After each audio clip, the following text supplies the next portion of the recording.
Assalamualaikum warahmatullahi wabarakatuh. Semangat pagi. Salam Superb Salesman. Oke, hari ini kita lanjut lagi ya dengan topik yang menarik ya dari buku Superb Salesman. Jadi topik yang akan kita angkat hari ini adalah Achieve Beyond Target ya. Jadi bagaimana kita bisa mencapai itu melebihi target yang telah ditetapkan ya. Jadi ada beberapa hal nih yang penting dalam prosesnya. Yang pertama, ya, seperti yang sudah saya kemukakan sebelumnya, kita harus fokus menjalankan secara baik dan benar proses dari selling cycle. Ya, masih ingat? Ya, jadi mulai dari di awal ya prospecting, list ya, kemudian kita ada call the prospect. Kemudian kita di situ juga melakukan presentation, kemudian solving the problem, kemudian ada juga menjawab keberatan, melihara hubungan sampai akhirnya kita bisa memang closing.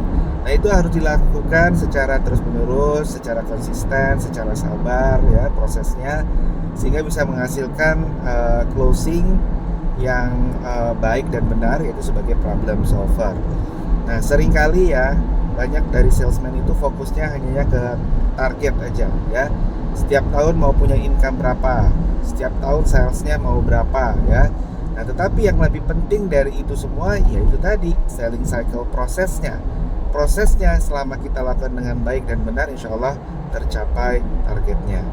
Dan kita juga perlu mendefine ya secara detail mengenai target itu sendiri, sehingga bisa diimplementasikan dalam proses yang baik dan benar. Contohnya nih, targetnya let's say 1 tahun ya, 12 bulan, ingin mencapai penjualan 1,2 miliar, apapun itu produknya.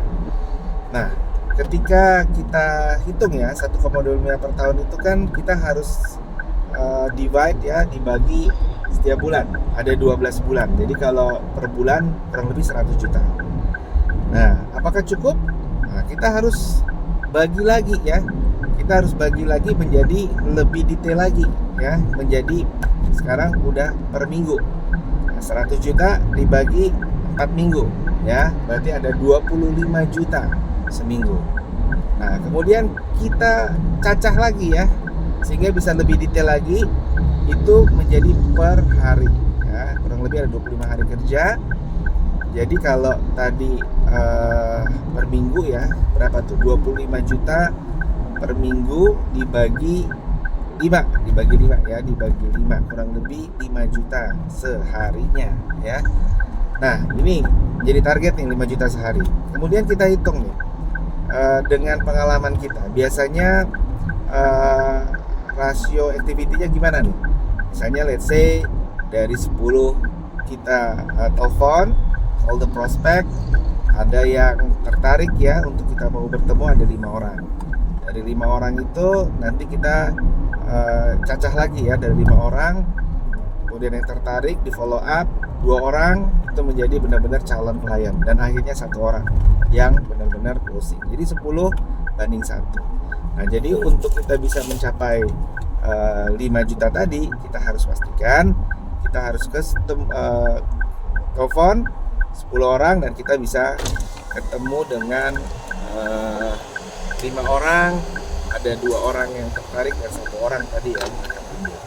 Itu harus kita lakukan. Jadi prosesnya adalah pastikan setiap hari kita telepon ke 10 orang, untuk kita bisa pastikan insya Allah setiap hari ada 1 closing.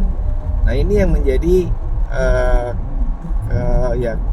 kekurangan dari para salesman, ketika mereka fokus ya pada targetnya, tapi mereka tidak fokus pada prosesnya, sehingga itu hanya sekedar angka-angka saja. Nah, jadi tadi cara mencacahnya gitu ya, mendetailkannya menjadi angka target per hari, kemudian dikaitkan dengan aktivitas rasionya, sehingga yang harus dikejar adalah bagaimana rasionya tadi yang dikejar, 10 banding 1, 10-nya yang harus dikejar, pastikan lakukan itu, insya Allah satunya akan closing. Kemudian kita juga perlu untuk memperhatikan hal-hal yang lainnya ya, untuk bisa achieve beyond target tadi. Nah sekarang kita bisa perhatikan nih, bagaimana kita juga punya mental ya, spirit yang belajar terus, continuous improvement. Jadi dari apa yang kita pelajari dalam selling cycle kesehariannya, itu kita bisa belajar dalam berbagai hal untuk memperbaiki. Baik memperbaiki misalnya let's say bagaimana menggali kebutuhan, bagaimana presentasi yang baik, bagaimana untuk memberikan solusi atau menganalisa problemnya menjadi solusi yang efektif, dan juga teknik closingnya. Itu kita pelajarin terus menerus gitu ya. Nah, ini akan terus memperbaiki diri kita ya, dan akhirnya kita juga makin percaya diri. Dan harus diingat ya, kita juga harus untuk memaksimalkan ini tuh sebenarnya pada level yang semaksimal yang kita mampu ya. Lalu kita bertawakal sama Allah ya. Dan kita juga perlu ya membagi waktu ya antara pekerjaan yang profesional dengan keluarga. Jadi harus ada work life balance ya, dan juga dengan ibadah. Karena semuanya ini terjadi karena ridhonya Allah Subhanahu wa taala. Jadi itu ya teman-teman yang mungkin bisa saya sampaikan, insyaallah ya, dengan kita fokus kepada prosesnya. Kita tahu ya targetnya udah kita cacah tadi sedemikian rupa, dan kita fokus berapa activity ratio kita. Kemudian kita continuous improvement ya, dari setiap hari yang ada pembelajaran terus. Nah, insyaallah ini yang bisa menjadi kita mencapai achieve beyond target ya. Terima kasih. Insyaallah ikutin terus channel dari Zaki Superb Salesman ya, ada di YouTube ya untuk full versionnya ya, ada juga di TikTok. Terima kasih. Semangat pagi, selamat beraktivitas. Assalamualaikum warahmatullahi wabarakatuh. Salam Superb Salesman.